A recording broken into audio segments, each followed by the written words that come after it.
Salve, salve! Eu sou o professor Ricardo Vassosa e essa é a videoaula sobre o assunto Teorias da Administração. Estamos aí no slide 4, onde a gente vai mergulhar aí sobre alguns temas, né? Eu vou dividir essa aula em duas partes. Então, primeiramente, a gente vai falar aí sobre a teoria da burocracia, beleza? E na parte 2, a gente vai conversar um pouco sobre as teorias comportamentais e também sobre o conceito de homocomplexos, beleza? Então, iniciando a nossa lógica aí, então uma das coisas também que gosto de comentar no início do vídeo, então se você quiser esse material que eu estou apresentando aqui, você como professor, você como aluno, eu posso tranquilamente mandar esse conteúdo para você, certo? Porque são slides e aí eu posso mandar, claro, com o intuito aí de ajudar suas aulas, seus estudos, beleza? Então, primeiramente, a gente entra, né, no assunto da teoria da burocracia. Burocracia é entendida, né, infelizmente, como algo ruim, né? Então, quando as pessoas comentam sobre burocracia ou falam a palavra burocracia, né, geralmente não vem coisa boa, tá? Mas aí, para deixar registrado para você que a proposta inicial dessa teoria foi uma coisa boa, certo? Como toda teoria, né, a interpretação das pessoas é que às vezes vai fazer com que aquele pensamento inicial ele seja mudado. É como um equipamento, como a tecnologia, por exemplo. Tecnologia, ela tem muitas coisas boas. Agora, a partir do uso do ser humano é que esses aspectos positivos, né, de aproximar as pessoas, de facilitar a comunicação, talvez isso vá se tornando, ao invés de um benefício, né, malefícios, tá? Mas para a gente poder começar e você entender, né, como a burocracia é entendida nos dias de hoje, tá? Segundo o conceito popular, a burocracia é entendida como uma organização onde existe um grande uso de papel, impedindo soluções rápidas ou eficientes, né, relacionada aí ao uso inteligente dos recursos. Então, quando se atribui, né, a característica burocrática a uma empresa, a gente tem aí a ideia de empresas que não são rápidas, né, ou que não usam corretamente seus recursos, certo? Recursos esses que podem ser o tempo, dinheiro, matéria-prima, esforço das pessoas. Então a gente tem aí perspectivas variadas, tá? O termo também é empregado no sentido de apego dos funcionários, né, aos regulamentos e rotinas, causando em algumas situações ineficiência para a empresa. Então, claro que a gente não tem que dizer, pô, Ricardo, então quer dizer que a empresa ela não tem que seguir a rotina, as regras, regulamentos. Não, toda regra, toda rotina, todo regulamento tem uma proposta de orientar o comportamento do indivíduo dentro da empresa, né? E até muitas vezes, né, fazer com que ele possa estar seguro. A questão é que, às vezes, as rotinas e os regulamentos, né, ao invés de facilitar o dia a dia, só vão atrapalhar, certo? O leigo passou a dar o nome de burocracia aos defeitos do sistema, né? E não necessariamente ao sistema em si. Então, quando a gente fala de burocracia, não estou falando de todas as possibilidades de organização da burocracia, mas dos defeitos que se tem. Esses defeitos a gente vai chamar de disfunções, tá? Então, toda vez que eu citar a palavra disfunção, é tudo aquilo que não está funcionando bem, né? Imagina aí que a gente tem vários sistemas no corpo humano, sistema circulatório, sistema nervoso, sistema digestivo, e quando algum desse sistema está apresentando algum tipo de problema, ou seja, tem uma disfunção, isso repercute direto ou indiretamente no nosso corpo. Às vezes de uma maneira mais sutil, outras vezes de uma maneira mais intensa, né? Então a úlcera, por exemplo, é um reflexo do sistema digestivo, né? Então é só para você poder entender que o sistema em si, né, tem problemas. Então, burocracia aí, as pessoas chamam muito aos problemas do sistema e não necessariamente ao sistema. Então, a gente vai entender melhor o sistema, beleza? Mas quais são as origens dessa teoria? De que forma a gente pode compreender melhor? Então, o primeiro ponto aí é a fragilidade e a parcialidade da teoria clássica, da teoria das relações humanas. Tá? Um dos pontos. Ambas revelam pontos de vistas incompletos sobre a organização, gerando assim uma necessidade, né, de se focar, né, de ampliar, na verdade, ampliar essa perspectiva sobre a empresa. Tá? Porque a teoria clássica, né, a teoria científica ficou muito nos processos, a teoria das relações humanas focou muito as pessoas. A ideia é que a gente possa equilibrar as duas visões. Segundo ponto aí de origem da teoria da burocracia é a necessidade de um modelo de organização racional, tá? Capaz de caracterizar as variáveis envolvidas, bem como também os comportamentos do indivíduo. Tá? Então eu olho os processos, eu olho tudo aquilo que envolve os processos, de um outro lado estou olhando também o comportamento dos participantes.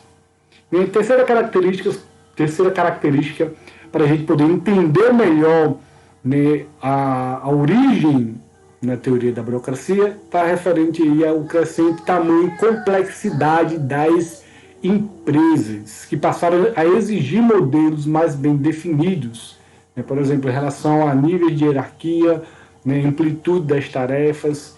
Então, à medida que o tempo foi passando, né, as empresas foram aumentando de tamanho, aumentando também os níveis hierárquicos e, obviamente, numa empresa pequena existe uma baixa complexidade. A partir do momento que a empresa ela aumenta, se ela, né, expande de tamanho, né, consequentemente a gente tem uma alta complexidade aí.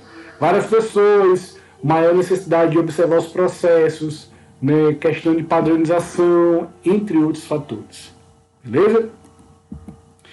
O conceito de burocracia, para Max Weber, que é um dos principais pensadores da teoria, vou mostrar que tem outros pensadores da teoria da burocracia, mas o principal pensador foi Max Weber. Para ele, a burocracia é uma organização eficiente por excelência, certo? Uma organização que busca, né, economizar seus recursos de uma maneira para poder atingir melhor, né, um resultado, que esse resultado de fato possa ser satisfatório. E aí, antes de entrar nos princípios da teoria da burocracia e também falar, né, das disfunções, né, eu vou apresentar um pouquinho do Max Weber para você entender um pouco do contexto pessoal e, obviamente, dessa maneira, né, de pensar dele que repercutiu também na teoria da burocracia. Certo? A escola burocrática foi inspirada em Max Weber, sociólogo alemão, falecido em 1920, para delinear seus conceitos. Max Weber, né, nasceu no ano de 1864, né, e se destacou aí pelos estudos sobre autoridade e burocracia. Beleza? Pertencia a um nível social elevado, pois sua família era rica e bem situada na Alemanha. Certo? Foi professor de universidades também no mesmo país. Era um nacionalista convicto, realizou viagens de estudos para os Estados Unidos e teve a oportunidade de conhecer ou de ter novas experiências diferentes daquelas, né, que o ambiente europeu proporcionava. Tá bom? É um dos mais influentes autores da teoria da burocracia e, embora tenha falecido em 1920, muitos autores, né, inspiraram nele, né, para pensar os seus pilares. Eu vou citar outros 3 autores, né, também que influenciaram outros 3 teóricos que ajudaram, que contribuíram também ao pensamento da escola burocrática. Beleza? E aí eu trago essa imagem aí, não sei se você consegue lembrar de que filme é, mas tem um filme chamado Zootopia, né? E uma parte específica do filme que retrata o que para nós seria um Detran.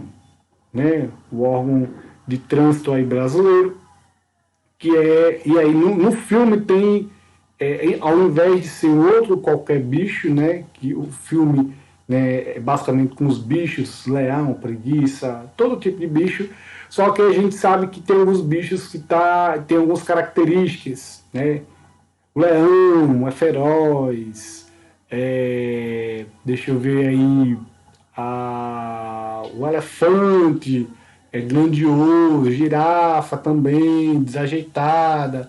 E aí, essa imagem específica mostra um bicho preguiça, né? Que ainda a gente tem essa associação, muita gente pelo menos, né, referente aos serviços públicos são lentos, né? Que isso também lembra um pouco a burocracia, coisas lentas, né? A burocracia é um sistema que busca organizar, preste atenção, se liga na definição, tá? É um sistema que busca organizar de forma estável e duradoura a cooperação de um grande número de indivíduos, cada qual tendo uma função especializada. Separa-se a esfera pessoal e familiar da esfera do trabalho. Então, a ideia inicial de burocracia foi o seguinte, ó, tem pessoas aqui, então a partir do momento que eu estou junto com outra pessoa, eu preciso organizar, né, a minha perspectiva de trabalho, né, o meu ambiente de trabalho com essa pessoa, tá? E se tiver mais pessoas ainda, quanto mais pessoas, mais organização eu vou precisar ter, certo? Mais complexidade eu vou ter. Então, burocracia é um sistema que busca organizar, né, a cooperação entre um grande número de pessoas. Se eu tenho gente trabalhando, eu preciso organizar. Então, essa é a ideia da burocracia, organizar o trabalho dessas pessoas. Tá? Segundo Max Weber, numa empresa, os cargos se organizam de forma rigidamente hierárquica e as normas e regras técnicas regulam a ação de cada cargo. Certo? Então, os cargos têm uma proposta muito rígida, né? Isso aqui para fazer. Tem regras para poder seguir, né? E isso vai regular o comportamento das pessoas. Os procedimentos definidos evitam erros e o tratamento injusto e também desigual. A partir do momento que eu estabeleço, né, as atribuições, as responsabilidades de cada cargo, né, eu vou evitar possíveis erros, porque eu sei, a princípio, como eu devo proceder, e evita também um tratamento injusto, por exemplo, de um gestor para com o seu subordinado, tá? Porque eu teria consciência, né, dessas responsabilidades aí, de como deveria tratar as pessoas, né? Isso, né, desconsiderando a informalidade, os aspectos de gostar ou não gostar. Vou olhar pela meritocracia, que a gente vai avançar um pouquinho mais, né, avançando um pouquinho mais, na verdade, eu vou comentar um pouco disso aí para você, tá bom? E aí a gente comenta agora com você os princípios da teoria burocrática. São maneiras da gente poder entender se a teoria da burocracia é a organização, né, a busca pela organização de um grande número de pessoas, né, como é que eu vou fazer isso? Como é que eu vou fazer essa cooperação entre as pessoas realmente funcionar para poder gerar resultados para a empresa? Então, existe funções definidas e competências rigorosamente determinadas por leis e regulamentos. A divisão de tarefas é feita racionalmente, baseando-se em regras específicas. Então, as competências da empresa, né, já estão expostas, já estão claras. A divisão das tarefas é feita de uma maneira consciente, observando a competência do indivíduo, né, observando-se também regras. A ideia da regra é para poder fazer um ambiente funcionar, né, não vou dizer com perfeição, né, mas que possa funcionar bem. Segundo ponto que eu posso, ou segundo princípio que eu posso destacar para você, os membros do sistema têm direitos e deveres delimitados por regras e regulamentos. Essas regras se aplicam igualmente a todos, de acordo com seu cargo e com sua função. né? Então, essa ideia de que, eu tenho meus direitos, todo mundo tem, né? Só que é muito comum as pessoas só falarem dos direitos, esquecerem os deveres, tá? Então, pela teoria da burocracia, a gente coloca, você tem direitos e deveres, certo? E a regra se aplica a todo mundo. Essa ideia de que, porque fulano é sobrinho do chefe, né? Beltrano é o queridinho do líder. Não. Todo mundo é tratado da mesma maneira, claro, considerando seu cargo e suas funções. Beleza? Existe uma hierarquia definida por meio de regras explícitas, né? E as prerrogativas, que são as vantagens ou as possíveis regalias de cada cargo, são estabelecidas legalmente e regulam o exercício da autoridade e seus limites, né? Então, a clareza de se ter, né, uma hierarquia, de saber, né, qual é o meu nível, quais são os níveis superiores, né, e todas as possíveis prerrogativas que existem naquele cargo são estabelecidas por lei, né, por regras. E isso vai ser regulado também, vai regular a autoridade, para que um gestor não interfira no espaço do outro gestor. Para que um funcionário, por exemplo, só receba ordens de um funcionário, né? Mas a gente sabe que um gestor interfere no trabalho do outro, e a gente sabe que muitas vezes o funcionário recebe ordens de 2, de 3, de 4 chefes. E isso é complicado. Quarto princípio, o recrutamento é feito por meio de regras previamente estabelecidas, garantindo-se a igualdade formal na contratação. A gente sabe que é difícil porque o processo de recrutamento e seleção é um aspecto que, em muitas empresas ainda, né, tem um forte fator humano para interferir. É natural. Algumas empresas já estão utilizando aí, né, a tecnologia para diminuir, né, a interferência do fator humano. Né? Quando eu digo interferência do fator humano, estou falando que o indivíduo que faz o processo de recrutamento, né, e principalmente seleção, né, ele é muito conduzido pelas suas preferências. Então ele vai pegar todo o seu repertório de vida para poder escolher uma pessoa. Claro que, aparentemente, a ideia é que deixar todo mundo, né, no mesmo ponto. No mesmo ponto, assim, permitir que todo mundo tenha as mesmas condições. Só que nem sempre isso acontece. Então, pela teoria da burocracia, né, o recrutamento, e aí inserindo também e a seleção, né, é feita por regras, né, que garantem a igualdade na contratação. Seria o ideal. A gente não olhar a questão de gênero, sexualidade, time de futebol, né, opinião política, mas dá a todo mundo a possibilidade, né, de concorrer, né, igualmente com todo mundo. Tá?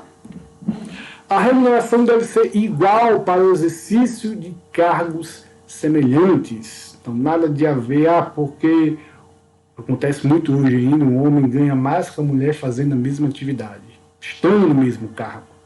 Né? Pela teoria da burocracia, não. Então, todo mundo tem que receber o mesmo valor, ter a mesma remuneração, e aí entendendo em remuneração não só como salário, né? Remuneração também é salário, mas além do salário, benefícios e incentivos. Beleza? E, por fim, a promoção e o avanço na carreira devem ser regulados por normas e devem ser baseados em critérios objetivos e não em favoritismos ou relacionamentos pessoais. Teoria boa, não? Esse princípio da teoria da burocracia, que diz que o avanço na carreira de um indivíduo, né, tem que levar em conta seu mérito, e não porque ele é favorito, né, não porque ele ou ela, né, tem um relacionamento melhor com alguém. A meritocracia envolve, claro, aspectos de comportamento, mas envolve também aspectos técnicos. Né? Então são princípios que a gente olha hoje, ainda tem muito sentido. O problema está em como as pessoas hoje entendem esses princípios. Então há uma distorção. Claro que em si a teoria ela tem algumas falhas, como eu já falei, né, na parte 2 do slide 3, né, toda teoria tem seus pontos positivos e tem seus aspectos que a gente olha assim, isso aqui poderia ser pensado melhor. Entendendo a realidade de hoje, sabe? Então são coisas que, querendo ou não, faz com que a gente possa analisar o contexto de hoje de uma maneira diferente. Né? Que é essa ideia, você estudar a teoria, mas como é que eu posso pegar essa teoria para o contexto de agora e pensar melhor? Tá? Quais são as vantagens da teoria da burocracia? Então, uma análise melhor dos processos, certo? Tudo aquilo que tem começo, meio e fim, que tem uma relação de atividades, eu vou poder olhar com mais critério. Evita-se o clientelismo, e eu coloquei aqui, ó, do lado. Clientelismo é uma relação de troca de favores entre um cidadão e um político, né? O cidadão, o político paga para ter o voto. Então, a gente evita essa ideia dentro da empresa, né, de troca de favores entre funcionários, entre funcionário e gestor, sabe? Porque a gente está deixando ali todo mundo, né, de igual para igual, não interessa o cargo que você tem, né, eu preciso tratar todo mundo, né, de acordo com o cargo, de acordo com a hierarquia. Formalização das competências, né, para desempenhar aquele determinado cargo, né, eu preciso ter um conjunto de competências e que todo mundo que está ali também precisa ter. Né? E, por fim, a ética profissional. Né? Tão necessária hoje a ética profissional. Tá? Então, são algumas vantagens que eu posso destacar para você relacionadas à teoria da burocracia. Além disso, isomorfismo. Semelhança, que é, na verdade, a semelhança entre formas que permite a relação de correspondência. Né? Eu posso expor para você de uma outra maneira, que é a ideia de que não vai haver diferenças na empresa. Tá? Eu vou ter uma concepção, um tratamento igual. Né? Eu vou ter a mesma forma de tratar, a mesma forma de fazer o processo no setor A e no setor B. Tá? Então isso também é importante. E a lógica científica, de estudar. A lógica científica hoje é fundamental nos processos que nós fazemos. De entender que, mas eu acho, não, vamos estudar, vamos entender, vamos analisar, vamos ponderar as coisas para a gente poder chegar a um tipo de conclusão e que essa conclusão seja uma conclusão que possa vir a contribuir de fato com a empresa. Tá? A burocracia, preste atenção, visa atingir certas consequências desejadas. Entre elas, a previsibilidade do comportamento das pessoas dentro da organização. Ou seja, as pessoas vão atuar meio que um padrão. A partir do momento que a empresa coloca regras, regulamentos orientando o comportamento das pessoas, né, espera-se um certo padrão de comportamento, certo? Alcançando, consequentemente, a máxima eficiência e eficácia também da organização, certo? Então, talvez esse seja um dos problemas da teoria da burocracia, é esperar que as pessoas sejam previsíveis. Estou colocando essa regra e eu espero que você siga essa regra. Por exemplo, pessoas que precisam usar algum tipo de EPI, equipamento de proteção individual, em uma obra. Né? Questão de bota, luva, capacete, né? Para que a pessoa possa, sei lá, para alguma coisa que possa vir a cair, ou alguma coisa no chão que não venha afetar o bem-estar dessa pessoa. Né? Muitos indivíduos, se não todos, sabem que é importante usar um EPI em uma obra. Mas por que não usam? Porque acabei de arrumar meu cabelo, cara, não vou fazer isso não. Né? Acabei de pintar minhas unhas. Minhas unhas. Eu não vou usar uma luva. Né? Contudo, o comportamento humano nem sempre obedecia à previsibilidade esperada por Weber e pelos demais teóricos. Insuficiências e imperfeições foram se somando, dando origem às disfunções da burocracia, tratadas, né, na verdade, não nesse capítulo, mas, né, na próxima imagem que eu vou apresentar para vocês, quais são as possíveis disfunções. Beleza? Que são essas aí.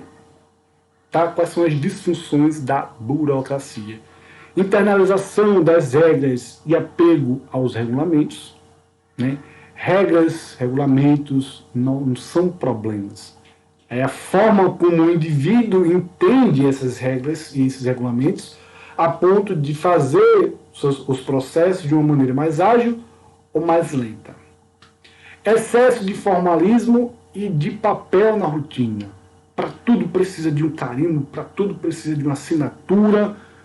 Será que a gente não pode facilitar, né, as coisas? Facilitar não na ideia do jeitinho brasileiro, pagando para ter que trocar algo, né? Mas como é que eu posso criar um processo simples, objetivo, né, que possa dar segurança para a pessoa que está fazendo e para mim? Entende? Resistência às mudanças, né? Então mudar é fundamental para que a gente possa entender a melhoria. Se a teoria da burocracia colocada anteriormente busca ou visa a cooperação entre um grande número de pessoas, exige um certo trabalho essa cooperação muitas vezes, né? Tem gente que diz, mas na empresa onde eu trabalhava, na outra empresa, aqui o contexto é outro, a realidade é outra, e muitas vezes se tem maneiras diferentes, né, em relação à empresa que você passou, e você precisa se adequar ao jogo, não é o jogo que se adequa a você. E por fim, superconformidade às rotinas, né, e aos procedimentos. Se tiver uma vírgula, opa, volta. Não tem um carimbo, posso fazer nada, né? Então, até que ponto, né, estar 100% com as normas, isso vai facilitar a empresa? Para a empresa, para os clientes, para os consumidores. E aí, como eu falei, outros teóricos da burocracia, Robert Merton, Alvin Goldner e Michael Kreuzer.